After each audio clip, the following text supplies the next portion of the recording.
Hello, everybody, and welcome back to the show. Today's guest is Jeff Brown. Jeff is a Christian, a VP of sales in the energy sector, and one of my personal mentors. He is a self described system level thinker who loves finding and maximizing strengths in other people. He's also always looking for ways to pour into and learn from those around him, which now includes you. Today, you can expect to learn 8 things Jeff would tell his younger self and plans to tell his grandchildren as they grow up, how those 8 things can help turn your fears into strengths, the importance of both receiving and giving mentorship, what it means to live an IOU life in a UOI world, and much more. This truly is just a good episode. I love Jeff, and these 8 points really exemplify the kind of thoughtfulness and intentionality we ought to have when trying to live with a growth mindset. I hope these lessons can find you where you're at in life and can motivate you, guide you, whatever you need to take whatever that next step needs to be for you. Enjoy. So, Jeff, Yes. never stop being a student. Real education comes after schooling ends. What does that mean to you? Oh, I think that to me, what I've learned is that we go through school and we think, oh my gosh, it's just I'm learning all this stuff, and you get out and really it's like, okay, how does this really apply to real life? So when we're in the middle of it, as younger people, it's kind of like we don't enjoy it. We don't value it. Okay, but what I found is that when I say real education kind of starts after school, is we find out how the world really works and all of the complexities of the world, and what there's one thing to teach to understand subjects. Mm-hmm. Okay, it's a whole nother thing to understand life. you know Yeah. and so like I said, real education comes after that. And so being a lifelong learner, I took a Clifton Strengths test, and one of my top 5 was learner. I would have never told you that when I was in school because I hated it. Okay, but what I found is when Lisa and I first got married, I was kind of a fly on the wall. She was the out and vivacious and all this kind of stuff, and I'm kind of, okay, I'm here, I'm at the party, whatever else. But what I found is that as I started to learn more about subjects that are not, just the world in general, okay, and about people, the more interesting I became to other folks.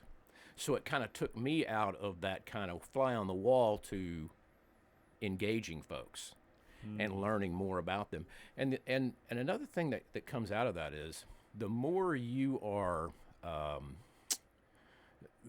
the more you're engaged in learning about somebody else and learning from somebody else, you're giving them value. And they love that. It opens the door to better communication. It opens the door to a deeper type of friendship. So that's kind of where that comes from. Yes, being a lifelong learner beyond just what you get fed in school almost. And I wonder, well, actually, taking a step back a little bit, explain the Clifton Strengths things a little bit if someone hasn't heard about that, Okay. And doesn't know what it is. What is that?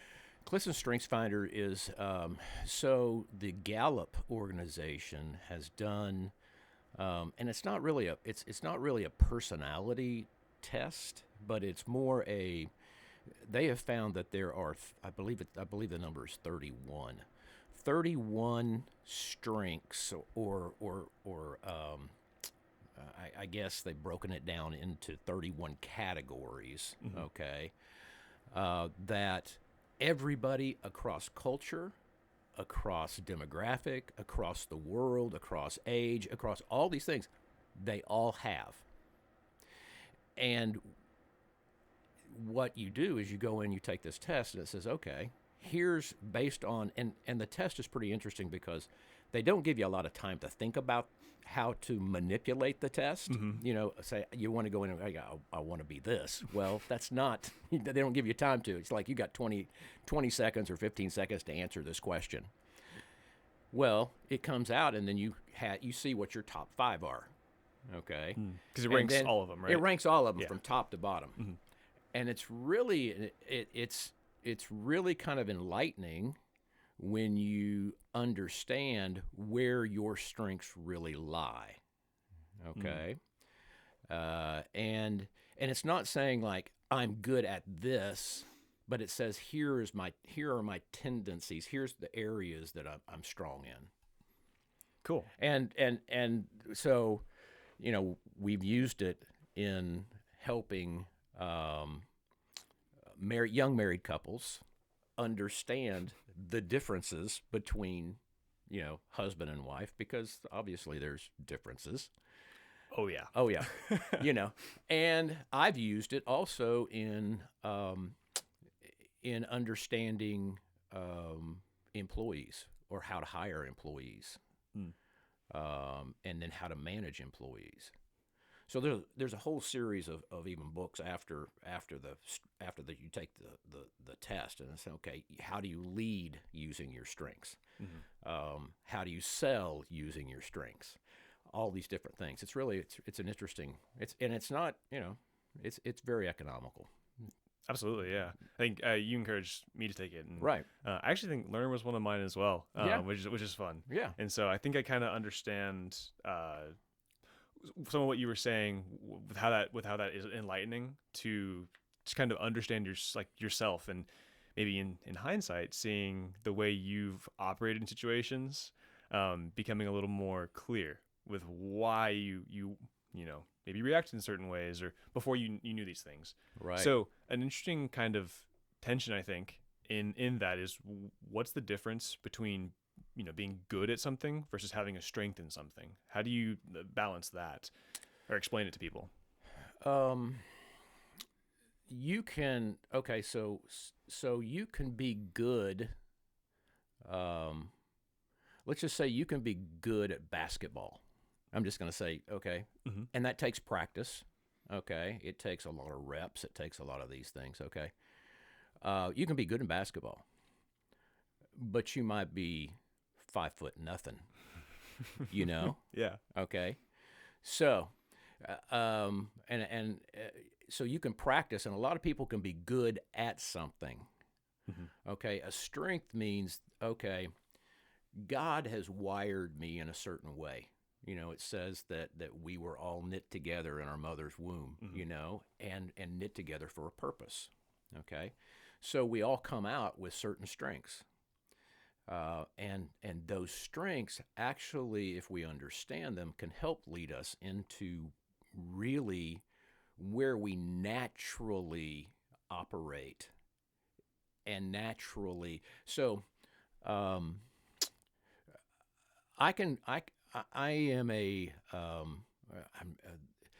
a type of person. One of my strengths is I can see I can see systems. I mean, immediately, or I can develop a system for something immediately. Okay, and that's just the way I see things. It's the way I operate. Okay, you can walk in and you can you know possibly do something different because it's natural to you. That's just the way I see the world. Okay. So when you get your strengths in line with whatever it is you're doing, you're not fighting against yourself. You're more in the flow. Does that make sense? I think so. Yeah, it's like almost it's almost like maybe the Gallup organization in a way has maybe what's a good way to, they've almost filtered down maybe a fine-tooth comb of intrinsic talents almost, where those things can lend themselves to skills but are not skills in themselves. They're not skills in themselves. Right. Right. But it's how we're wired. Mm. Okay? Mm-hmm. It's how God knit us together, and when we better understand ourselves in that way, then we can better serve. So speaking of serving, um, the next kind of thing is find a mentor, Yeah. be a mentor, Yeah. be humble, and know that you don't have all the answers. What does that mean to you? Well, it means a lot to me because, so I lost my dad when I was 16, and I would say that it was kind of a contentious relationship in the first place. And as I look back, part of what spurred all of these kind of items or whatever you want to axioms, I don't care, whatever you want to call them, okay. And they've always been percolating inside of me. But part of what spurred me to just start writing them down and kind of putting some notes around them and whatever else was the fact, I see in the world right now a lot of young guys that, to some extent, I'm not going to say are rudderless, but they're they have a lot of questions, and they don't necessarily have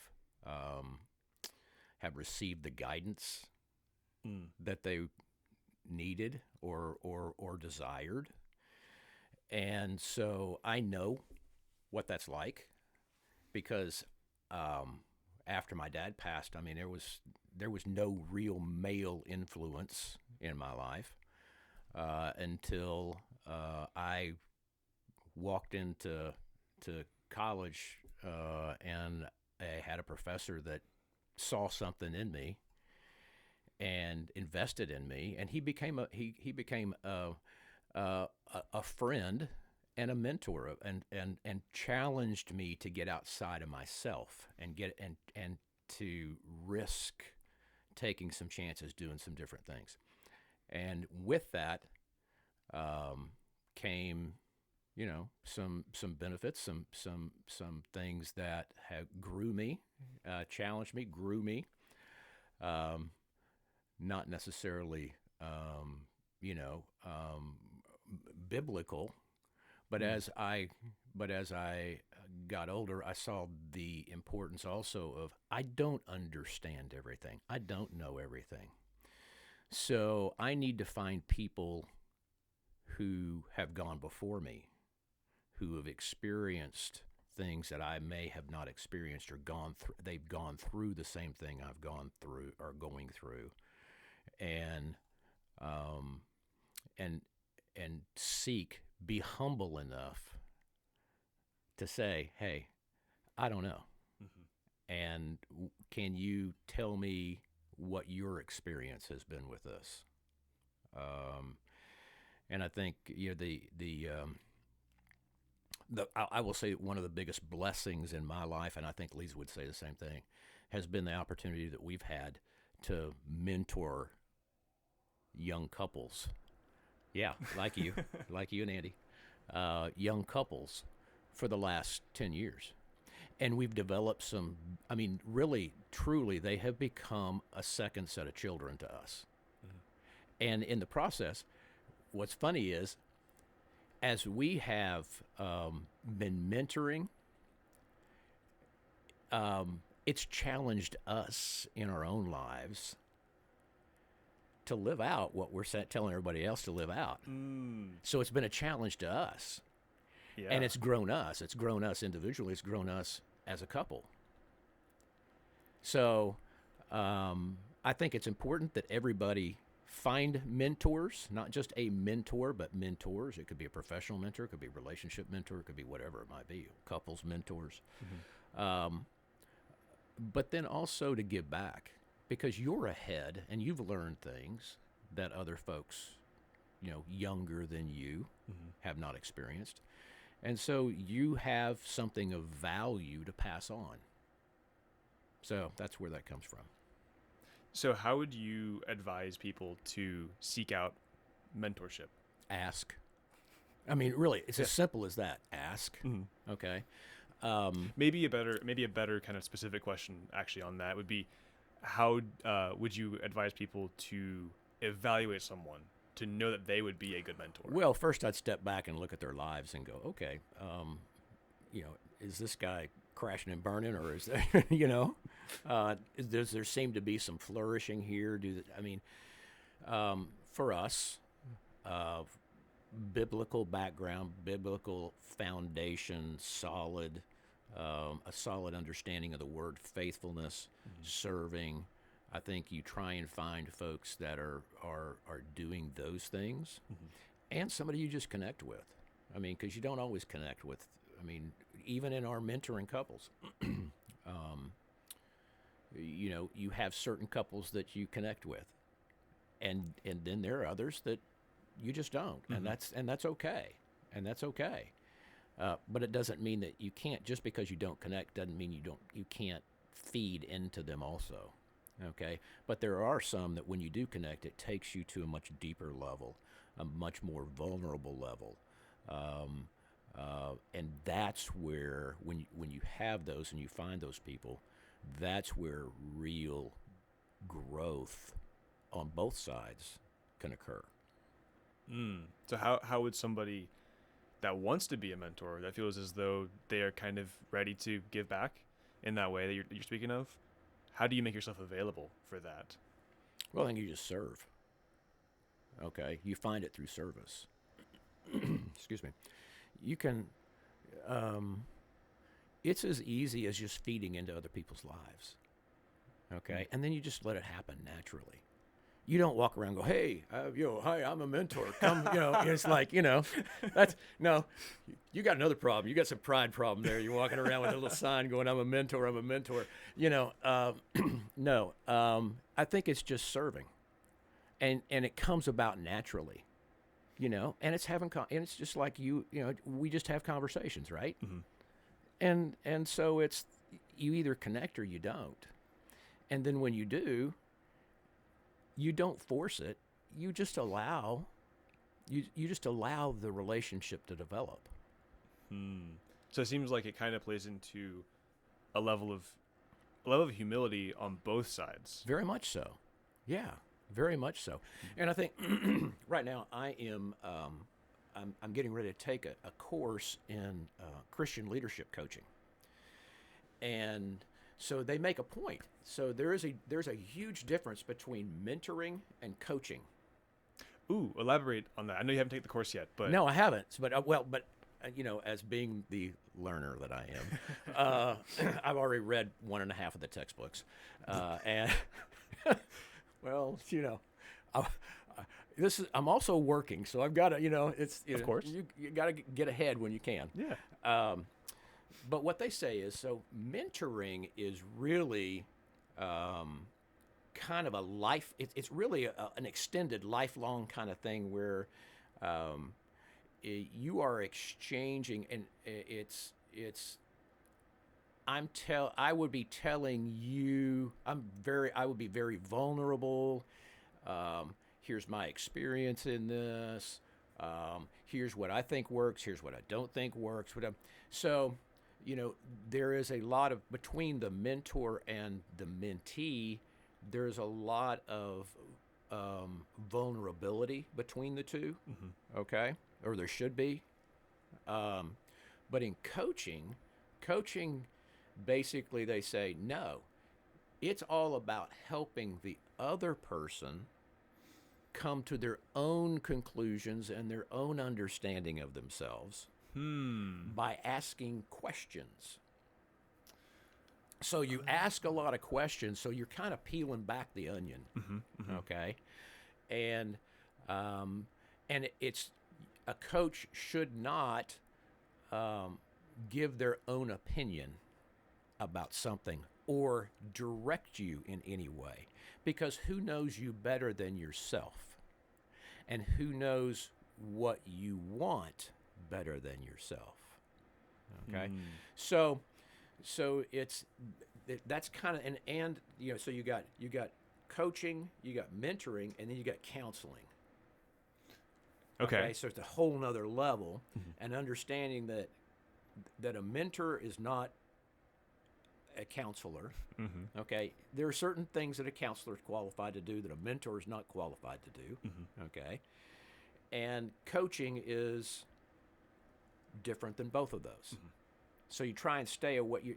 As a coach, you're really trying to, but as a Christian coach, in the back of your mind, you're always asking and always directing, or not directing, but you're always asking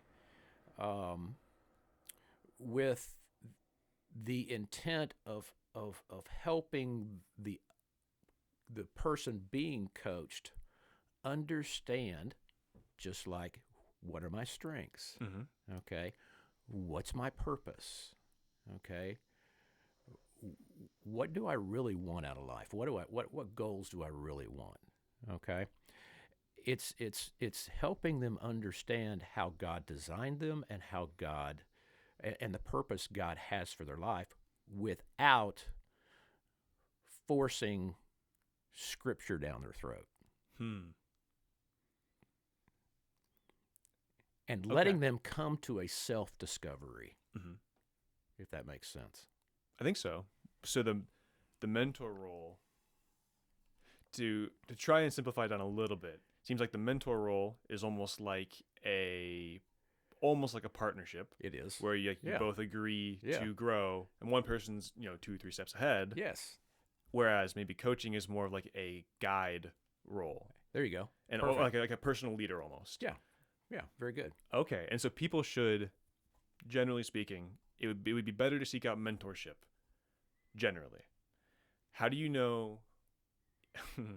How do you know if you need coaching as opposed to mentorship, or what's the balance between them both? If you need both, or how to get them? I don't know if. Yeah, I know. It's an interesting conundrum. Perfect word. Because not all mentors have the ability to coach. I would say more on that. That I think. Now, I mean, because,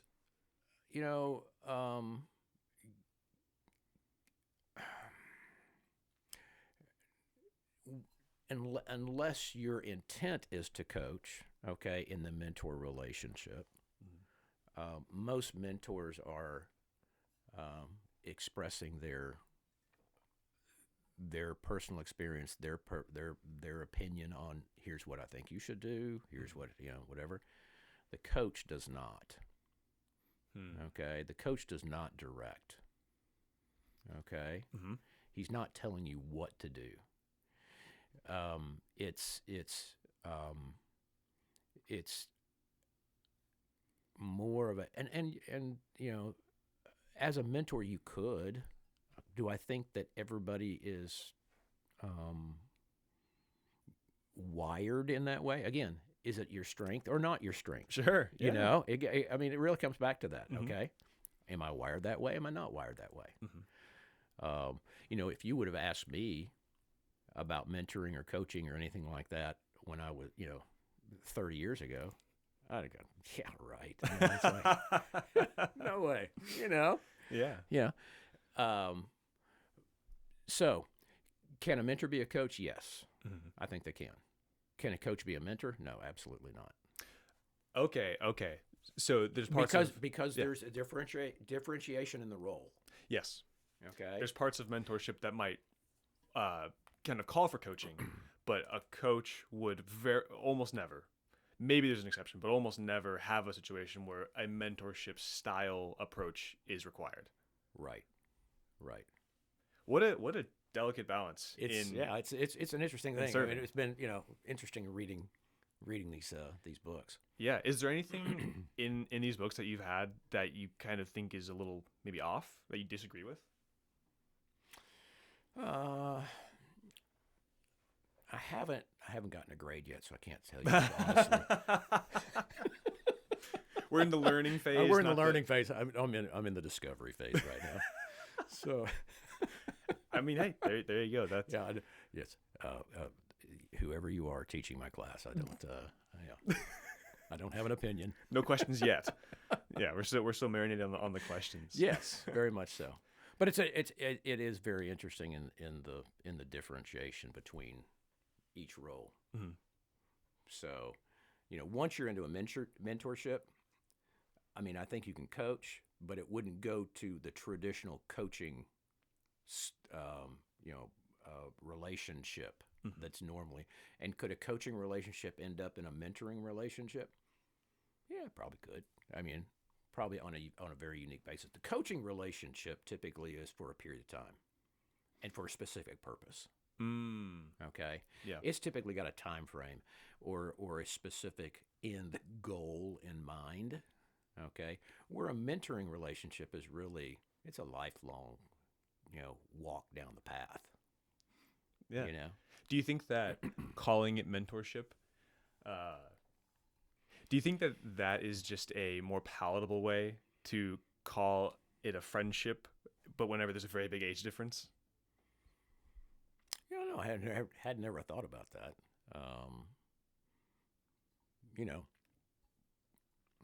in friendships, though, in a friendship, most friendships, you're on the same quadrant, I want to say, of the path of life. Okay? Mm-hmm. Where a mentorship is typically you're seeking a friendship, okay, or a relationship with someone who is probably 2 or 3 steps ahead of you. Mm-hmm. So it'd be definitionally different. Yeah. Okay. I think so. Cool. It's kind of like that, like an interesting little offset there. Yeah, absolutely. So in finding a mentor and being a mentor, I think the next, let's see, Jeff's third law, we'll call it. Yeah. But yeah. living an IOU life in a UOI world, and kind of the same thing. It's not about you. It seems like, to me, another subtext of this is, I think there's, if I'm not misunderstanding, there's kind of 2 meanings to the UOI part. But say more about that. Talk to me about what this means. Well, that came to me a couple of years ago, 2 or 3 years ago, and I wrote it down. I've got a whole chart basically that I've developed, and it means something to me. It may not mean anything to anybody else, But I looked at the world and I'm going, okay, what is it that the world culture today is backward. Okay, we have an attitude of you owe I. Okay, you owe me, so to speak. Okay, and what's that mean? It's okay. With that kind of a attitude, it's very the finger is pointing back towards me. Everything points back towards me. And so and with each of those, so you, unfair. Life's unfair. Okay. I deserve this. I deserve da da da. It's about me. Okay. Offended. I get offended at whatever somebody says about something. Da da da da. So I'm always on the edge of, okay, again, points back towards me. Okay, so life's unfair. I get offended, and then I want whatever I want now. I want it immediately. So immediately. So, I don't want to wait. I deserve this now. It's kind of a it's very a self-absorbed attitude. So it's not about mentoring. It's not about serving. It's not about it's everything points back inward. Okay, where from a biblical perspective, what are we called? I mean, it was if we look at Christ, it was I owe you. What do I owe? And did he really? No, he didn't. But his attitude was I owe you. Okay. And for me, it means, okay, I'm outwardly focused. I'm not focused on my needs or my wants. I'm focused on how can I best serve those around me, starting with my wife and my children and my colleagues and my friends and my church. And, it's very much outward. And so, you know, how can I be intentional? How can I be intentional in what I do for you, what I do for Lisa, what I do? How can I be intentional with my actions? How can I take ownership? Okay, ownership is a big. I know we talked about this earlier this week. The word ownership came up, and a lot of times we don't want to own our emotions. We don't want to own our decisions. We don't want to own whatever, unless it's convenient for me. Okay, and I say, okay, so so how can I personally take ownership? One of the books that we are required to read at the office, Extreme Ownership. It was a book that I read several years ago, and I gave a copy of it to David.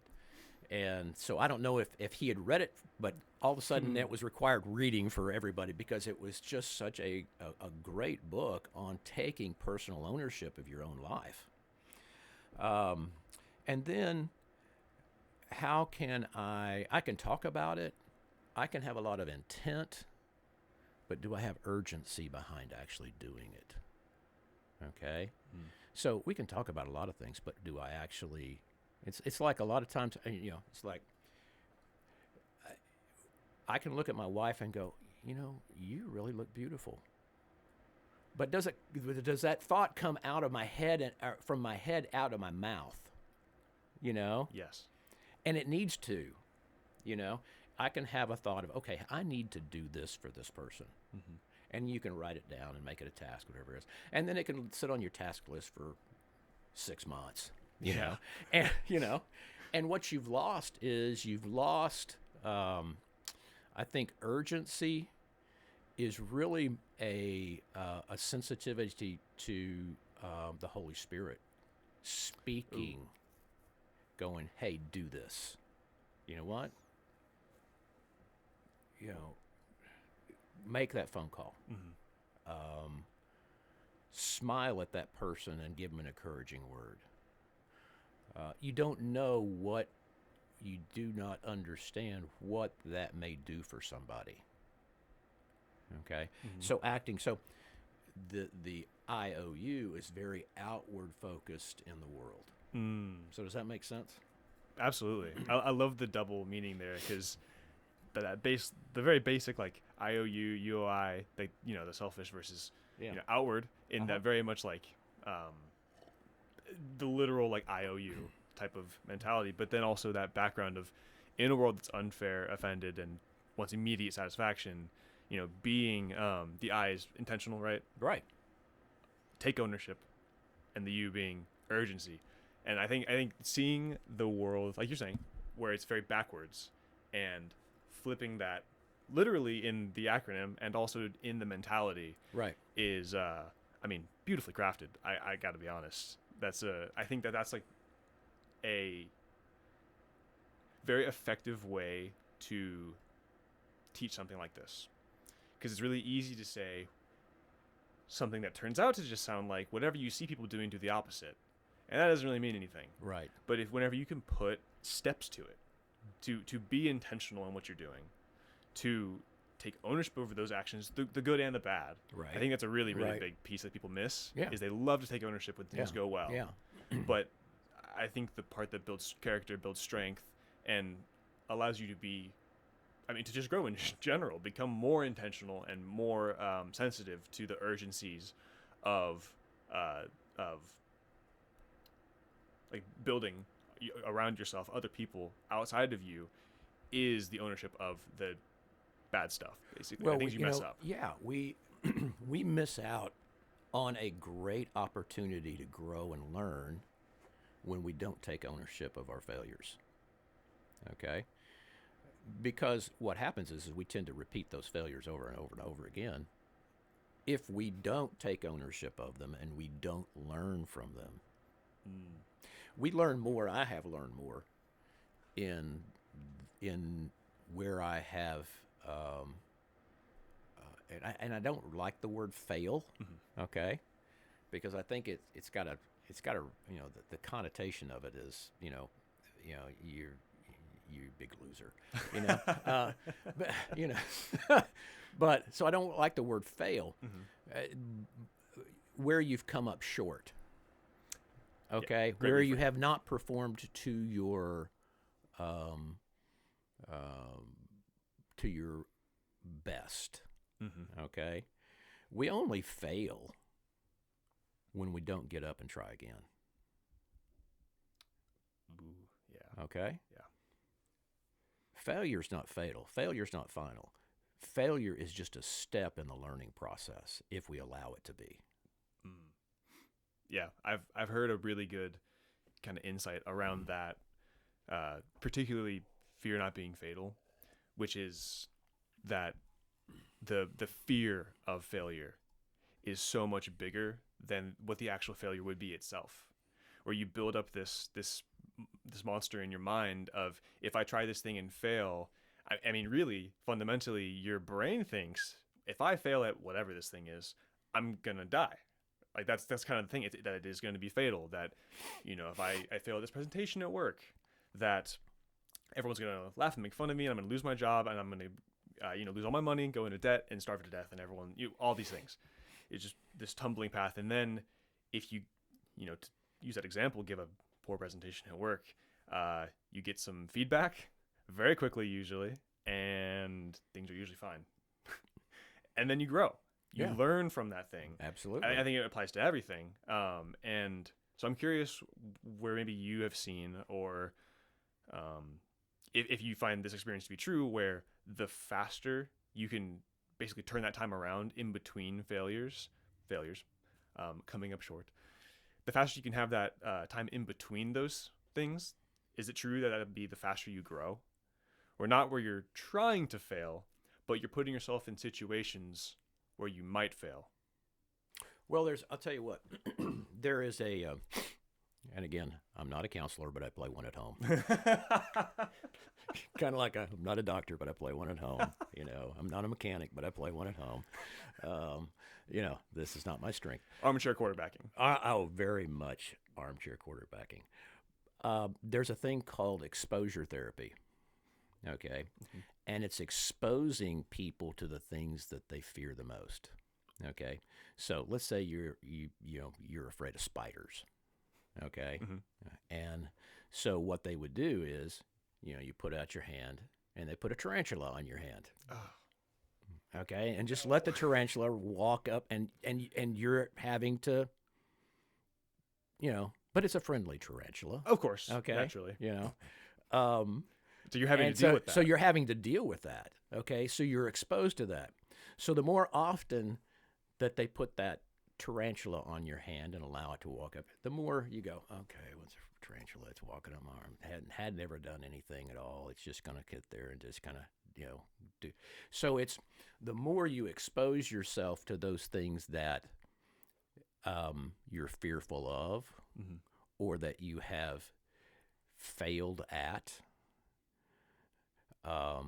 there is the opportunity to overcome that fear and to grow in that situation. And what can happen is it can actually become a strength.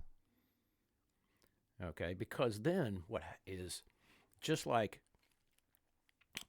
okay, I overcame this. Well, is that really that? I mean, okay, well, what about this one? No, it's not. I'm creating that in my mind. Devil's speaking crazy stuff in my head, and so it can help you to go into other situations where you may have some level of fear or you're risk averse, and take a chance. and feel more comfortable in it instead of, oh my gosh, I need to go home and change my shirt because I've sweat completely through my, my shirt because I'm so nervous about this. Choose the steep, rocky path. Very few take it, but the payoff can be greater. Yeah, yeah, yeah. So most of the world, I think, is looking for the easy way. Okay, we got the easy button. Okay, so let's just press the easy button. People should. I mean, okay. Hey Uber, deliver my food. Yeah. Hey, we're looking for and there's a level of convenience. Okay, we're talking about convenience versus easy. So I think it comes down to challenge. This is a challenge yourself kind of. Be different, do hard things. The path that, and from a biblical perspective, we know, the path to hell is wide. Okay. Living the Christian life is a very, it seems like a narrow path. Okay, because the path basically goes through Christ and through living our lives in line with God's word. Mm-hmm. But really, that path, that path is a whole lot wider than what you think it is. Okay, it's freeing. Okay, this though, I mean, sometimes we have to do hard things and climb hard mountains to get the view. Okay. Have you ever, I mean, I don't know if you've ever, been to Colorado and you've hiked up to the mountain, whatever it is. Oh, you got to go to this pass or whatever it is. And you're going, oh my gosh, and it's rocky and there's, I'm going to die. I'm going to fall off the head side of this mountain and whatever. And there's fear in it. Okay. And for, a guy who is fearful of heights, oh gosh, climbing a mountain. I can't even watch a movie that's got somebody climbing a mountain climbing. My hands start to sweat. But when you get to the top, you go, oh my gosh, what an incredible view! What an incredible, and the personal joy and experience that you get from that in doing hard things and overcoming and getting to that point is well worth the climb, and very few do it for whatever a variety of reasons. Whether that's I just want to, I'll take the Katy Freeway, the 8 lanes, and just walk, whatever. Well, which is its own steep, rocky path in some ways. Yes. A challenge in can some be. ways. Can be. Yeah. And you're not going very fast. No, not at all. It's definitely a grind in the same way. But I wonder if you think that there is a direct correlation, and I would think to an extent, a direct correlation between the difficulty, the rockiness, the steepness of that path, and that payoff you get in the end.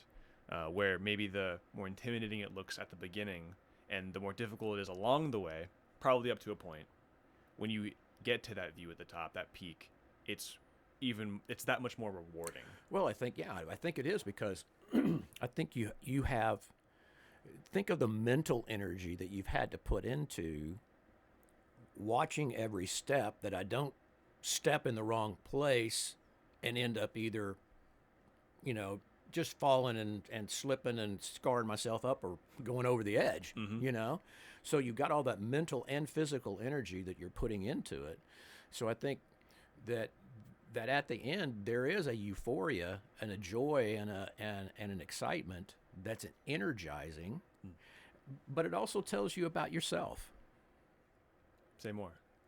Well, you've learned, or you should have learned, I can do this. I can take this on. I can, And sometimes we don't. We have a lot of doubts when we start out, and doubts are okay. Everybody's got doubt about something, okay? But it's not allowing those doubts or those fears to stop us. It's more about allowing those doubts and fears to focus us and walking through that and getting to the top or getting to the destination. Yeah. And maybe even understanding that it would seem that that peak, that destination, that the top of that mountain might not be the peak, but A peak. a peak along that steep Absolutely. path. Absolutely. It seems this plays really, really well into what we were talking about before about fear. I see a great parallel with the path to hell being very wide and the path away through Christ seeming very narrow, where that can be a decision filled with doubt and with fear, and that doubt and fear, in a bad way, clouds the vision and makes that path look very narrow. Like you said, it's a lot wider than you think it is, and I think that is a great fundamental piece of whenever you can just take a very small step past the fear and the doubt, the path widens just immediately and becomes very clear just how narrow it isn't, really, and how you have room to have small, well, and correct me if you disagree with this, but you have room to make small missteps where maybe you might roll your ankle a little bit on this path, but you're not going to fall down the mountain. You might have to slow down or take a small break, or those kinds of things where there's actually a lot of grace within the narrow path, within the steep path. Absolutely. I think it's a very encouraging view too, because I think a lot of people fundamentally understand that the easy choice usually isn't the right one, but I think kind of going back to the convenience discussion, with your first point with this, it's just so easy to make the easy choice. Well, let me ask you something. How much focus do you need on an 8-lane highway? I mean, well, in Houston you do. Maybe I should take that back. Okay. How much focus do you need on an empty 8-lane highway? Okay. Versus how much focus do you need on a steep mountain path? Massively more on the mountain path. Yeah. I mean, so on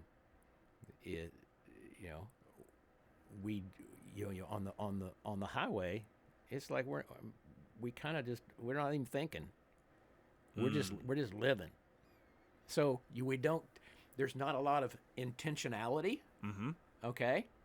Whereas on the path, you're intentional with every step. Yes. Does that make that beautiful? So it forces you into being intentional. Which, I mean, to play it out, okay, forces the ownership, right? Yeah, you're owning it. Yeah, like, if you're going to take this step, you have to say, I'm taking this step. Yes, yeah, you can't and I'm owning the results. Absolutely. If that includes falling down the mountain a little bit. Yes, absolutely. Back to the last point. Yeah. Yes. And do you think there's a sense of urgency? Oh, perhaps. Well, and actually, there's so gonna push a little bit on the urgency a little bit. Okay.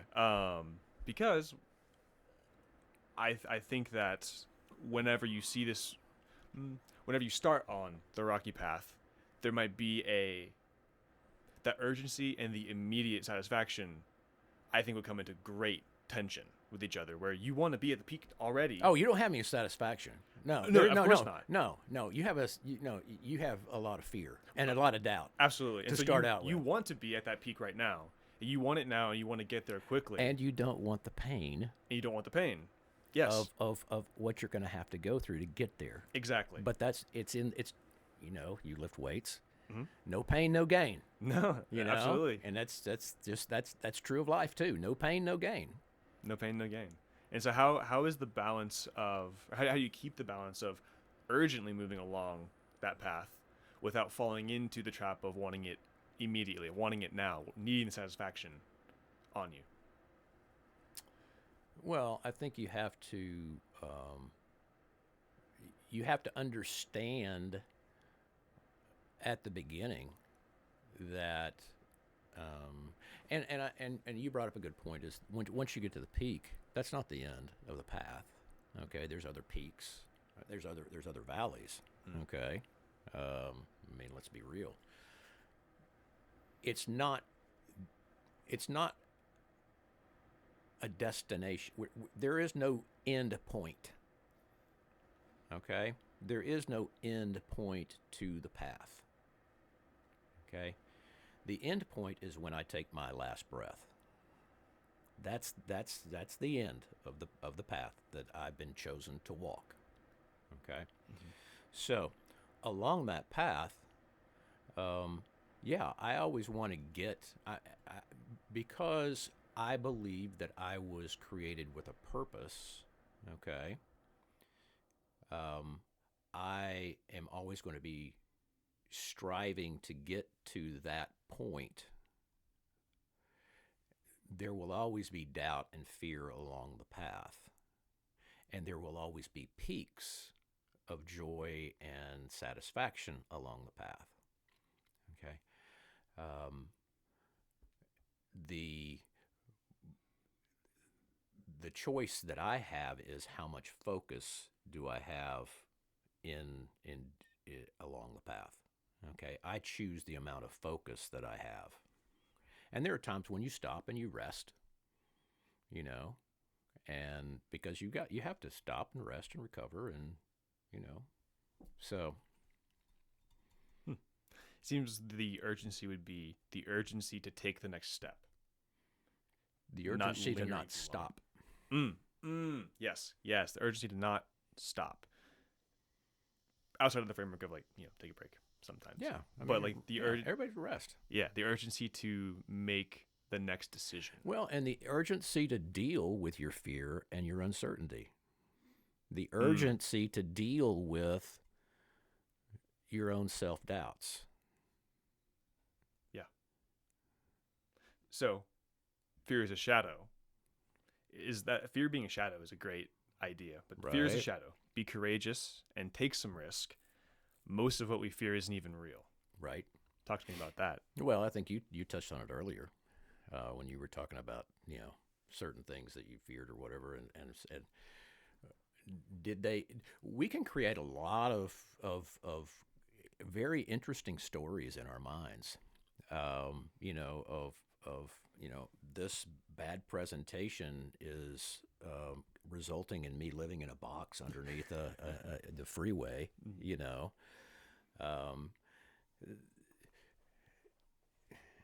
and we live in a world where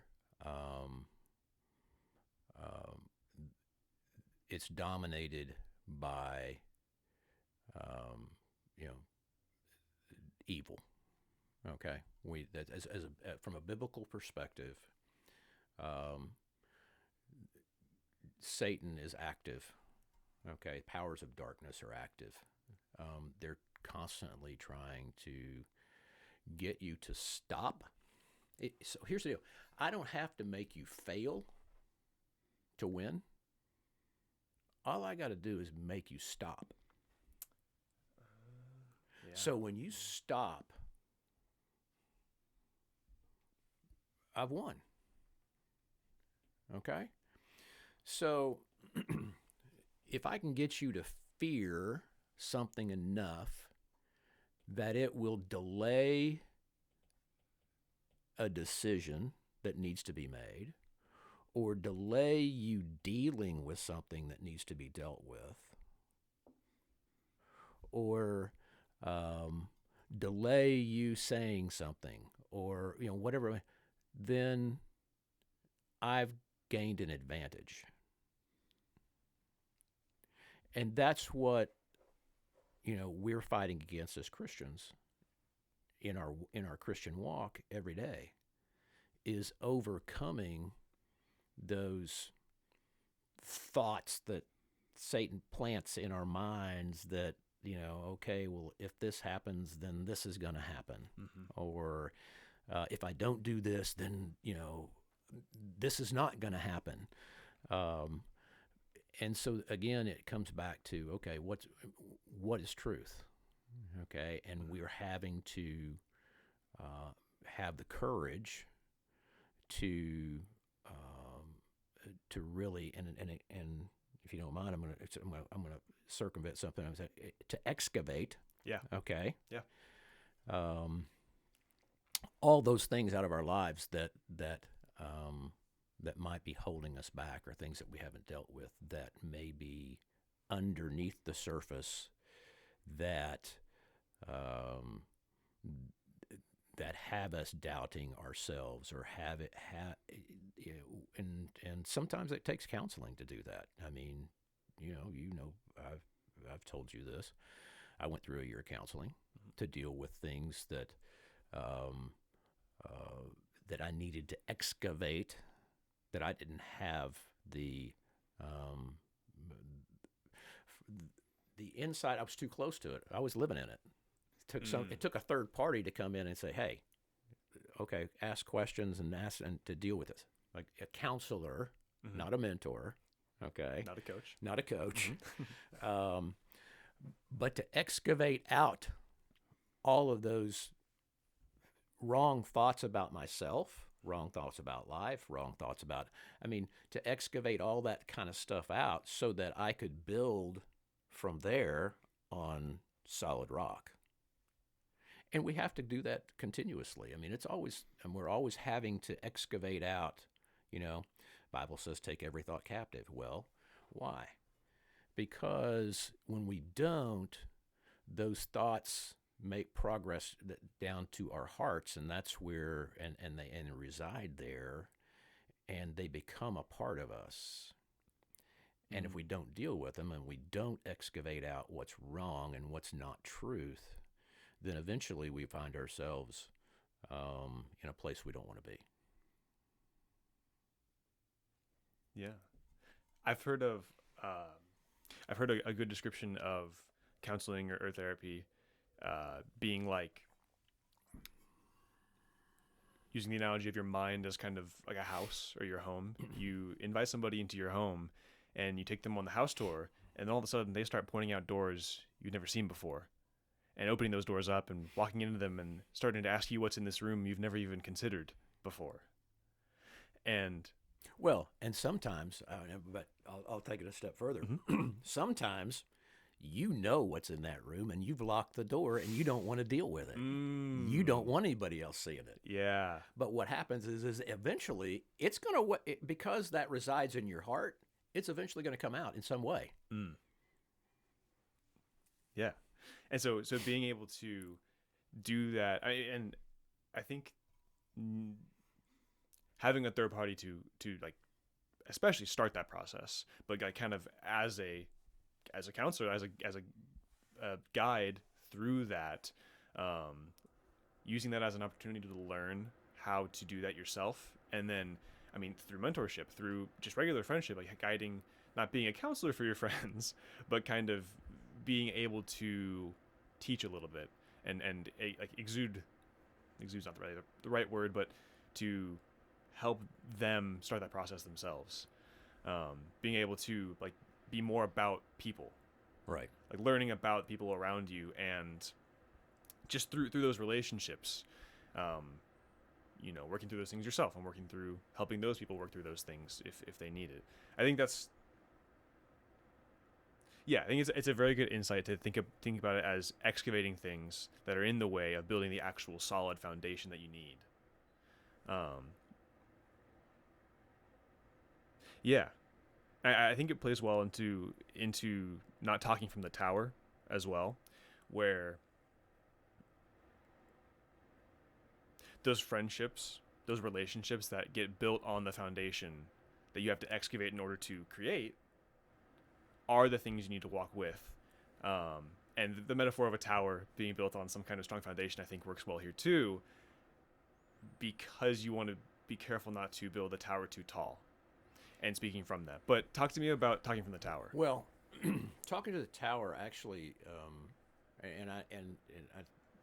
let me say that I think you're right in you're building on solid rock, and that's what you're trying to do is you're trying to excavate out all the junk, okay, so that you have a solid foundation on what to build, on which to build, okay. Talking the talking from the tower thing,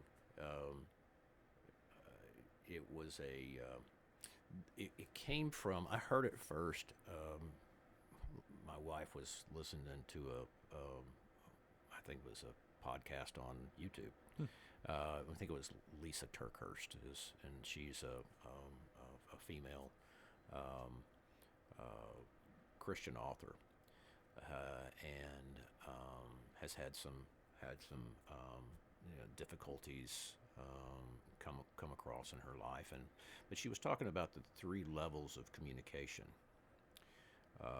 and it was talking from the tower, it was talking from teaching, and it was talking from the field. And I believe I've got that right. If I butchered that, I'm sorry. Talking from the tower is more authoritative. Okay, so this is what you should do. All right, you should do this. And when you talk from the tower, there's very little, I'm going to say, interpersonal connection or vulnerability. There's none. Okay, it's here. It's very much, I'm your authority. This is what you should do. Okay. The next level down is talking from a teaching perspective. Okay, and that is, here, let me teach you. This is what I've done. This is what you could do. Okay, so it should do, could do. Okay, and with the teaching, it's, is there a connection, interpersonal connection? Okay, maybe, but probably there's maybe a little bit of okay, this is what my experience has been, and so therefore, based on what my experience has been, this is what you could do. So there's some level of vulnerability, but what people are really seeking is communication of from the field, and that is walking through the field with the workers, side by side, going, okay, I understand what you're going through, or I don't understand what you're going through, but we will figure it out together as we walk together. So it's very vulnerable and empathetic. And if you ask my wife, empathy is, if Clifton's had it on the list of the top 31, it would be about 50. So, but a growth area for me. Okay, I'm trying to learn to be more empathetic. And what I found is empathy's developed as you get to know people. As you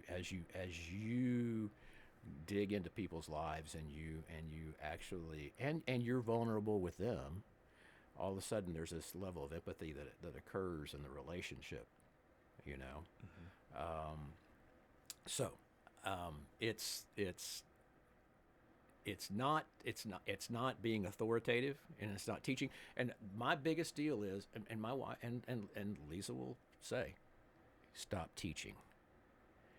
Because one of my strengths is how I see things systematically, and how one of my strengths is maximizer. So I can always take something and improve it, or find some way where I think I can improve it. And that doesn't work with your family. When it's like, oh yeah, well, hey, if you do it this way, you'll save, this many hours doing that, and it's like, stop teaching and just go, okay, yeah, I understand. Let's do this together. And and allow the teaching to happen in the walking beside. I love that. Does that make Allowing the sense? teaching to happen while walking and Well, walking beside them. Yeah, that's yeah, beautiful. while walking beside it. And Yeah. you don't have to you don't have to be authority. You don't have to be the teacher. Just walk beside and teaches you. Look at what Jesus did. They walked everywhere in the disciples, and he was teaching all the time, right? Mm-hmm. Yeah. But and like making the moments where you're walking together moments for the people you're with to learn. Yeah. Where it's not a mentality of I'm going to teach you. Maybe for Jesus kind of was, because that was part of his Well, but he taught through example. Right, exactly. Okay, so yes. what you do is you basically, when people watch you do it, then if they really want to learn, if they're really engaged, they're going to pick up on it and they're going to see it and go, and they're going to ask you, okay, hey, why did you do that way, or why did you do this, or why did you you had an opportunity with this person to do it, but you did this. Why did you do this? Again, it goes back to lifelong learning.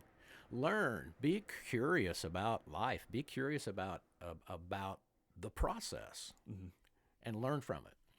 Yeah, it's like in that walk, being ready to kind of teach, but also like kind of breeding that environment that people you're walking with Right. of learning and openness Right. to teaching, Right. or to openness to receive teaching. Right. Yeah, I mean that's really, really great, I think. With like there's not much empathy in teaching. Now, it's interesting. There's a very interesting overlap here. Almost like it's very close to the same as like the mentor, coach, and counseling roles, Right. but it's a little bit like offset. It's a little bit shifted almost. And I love the perspective, kind of like where it deepens the perspective on those things, where it's almost like, depending on what your strengths may be, the ways in which God has gifted you as a person, that kind of can guide you for various relationships where you're going to maybe be a mentor that walks in the field with people. Right. Or you might be a coach that kind of walks in the field with people, where you're a little bit you're less maybe directly vulnerable, but you're still with them in those difficult moments. Or you might be a mentor that's kind of in a teacher role almost, where there's these kind of like 1A, 1B like these levels to everything. Right. It's such a good nuance, because on one hand, it really does remind us that this thing is really complicated that we're doing here. It's very complex and difficult to do right.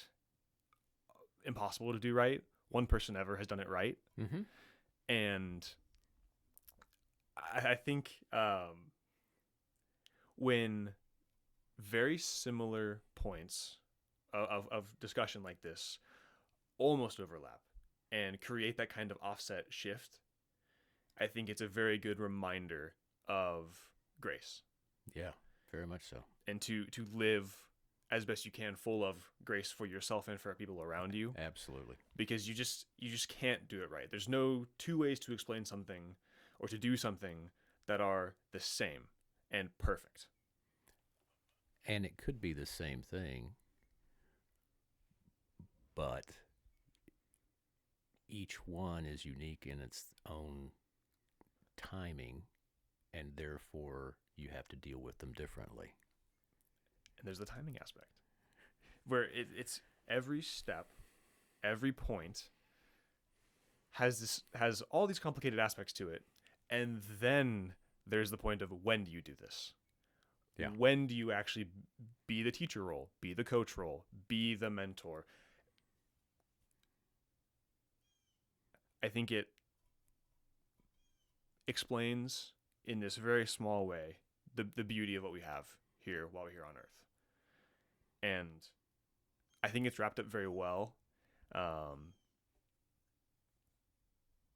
think it's wrapped up very well in kind of the last point that I want to talk to you about, which is this beautiful equation I thought, as an engineer, I knew you would. I knew you would love that. Gotta end on a good one. Yeah, you gotta end on the equation. of course. Okay. But what does this mean? D divided by S, D over S, greater than 1. It means let what you do be greater than what you say you're going to do. So it's, don't overpromise. Don't hit people with a lot of empty words. Okay. Again, jump back up to ownership. Own what you say, and if you say that you're going to do something, do it. But this came out of I read a book. You're going to see that through this process. I read a lot of books, and I read a lot of, it's like, but it kind of, again, it's the whole learning process, but it gauges my sense of create. I'm a very strange combination of people, is what my wife says. Okay. because I've got this real order and system side of me, but there's also a very creative side of me. I'm very creative in a lot of ways. Creative in just the way I see things and create things and whatever else. So yeah, I'm weird, but. I read a book by Bob Berg years ago called The Go-Giver, and it's a phenomenal book, and it's a series of books. One of the things that he said in there, and he's these 5 laws of the Go-Giver. I don't remember how it was 5 or 7 or whatever it was, but it was one of them was, and I'm going to butcher this, is the law of compensation, and it was always, and basically it was always deliver greater value than what you're being compensated for. So you deliver more than what you're being compensated. Mm-hmm. And that's true in working with an employer. That's true in working, whatever you're selling. Deliver greater value than what the compensation that you're asking for in the process. But then also it's also deliver greater value with your words and with your actions than what people expect. Because I think, again, in this world, we see a lot of promises and a lot of, oh yeah, we'll do this and we'll do that and whatever else. And when it comes down to it, they don't deliver. And so that is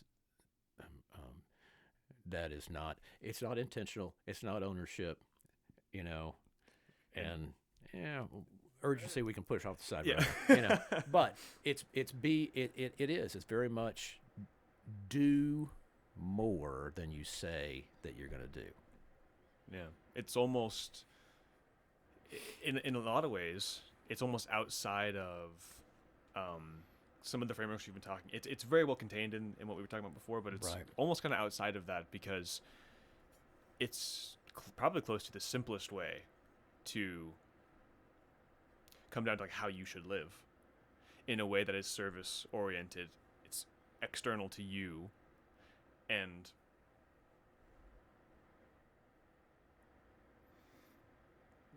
it's so fundamentally selfless in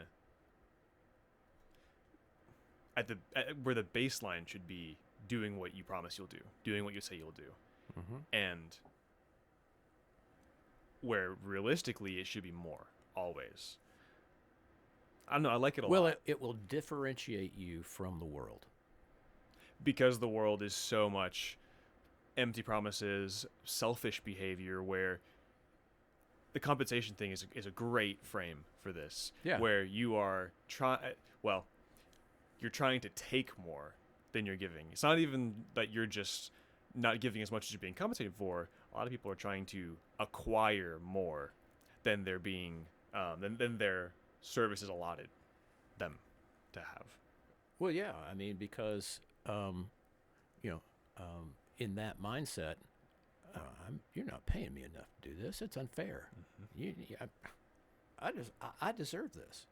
I'm offended that you wouldn't pay me more. I'm offended that you wouldn't pay me more, and I want it today. Mm-hmm, You know, so it's that whole, again, it goes back to the UOI versus IOU kind of thing. Absolutely, I think it plays in perfectly, and like that sense of like delayed gratification as well, where if you can do more today, where you may not be compensated for that for days, months, years even, breeding that kind of that like fertile ground of strong foundation now, with the understanding that the compensation will probably come later, whatever that is. And I think that it almost works better outside of a financial perspective, because like the whole money financial world is so now that even delayed financial gratification may only be a few months. Well, we could spend an hour, another hour just talking about gratification and okay, where do you really get your gratification from? Yeah, and where should you get it from? Should you get your gratification from? Should your gratification come from doing the best that I can possibly do and performing to the greatest level that I can possibly and honoring God in the process? Is that enough gratification? Should be.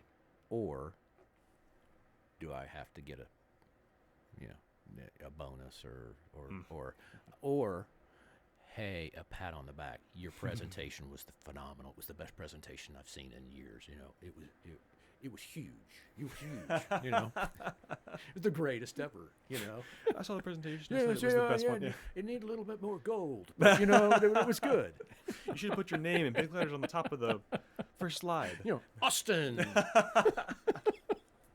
Yeah, that's what I can get right here behind me or something. There you go. That's it. No, I think it's hopeful too, which is so beautiful in all these things, is that it's a way to have hope in a very hopeless world. Right. Where if you can put your sense of gratification, of satisfaction outside of you, you'll grow. Absolutely, You will be satisfied because it isn't dependent on what happens to you. It isn't dependent on. It's dependent on what you do in a service way. Right. Well, and we're going to take this right back to D divided by S greater than 1. Do it. Okay. Does God do more and deliver more than what he says he's going to? And if we're focused on being the best we can be, doing the best we can do, and honoring him, and we know how he sees us as his children, we know his promises. I can tell you from my experience in life, he's delivered more than I ever expected. So it kind of, pull that back in from a biblical perspective. Absolutely. Jeff, this has been cool. This has been really, really great. Loved it. This is a lot of fun. I love doing this. Yeah. I'm so grateful for you to be here. Thank you for coming and talking to me, and just really teaching from a mentor level perspective today on these 8 points. Yeah. This message of hope and growth. Yeah. And how to achieve those things. I mean, it's phenomenal. So I've loved it. Enjoyed thank you. it. Very cool. Appreciate it. You bet.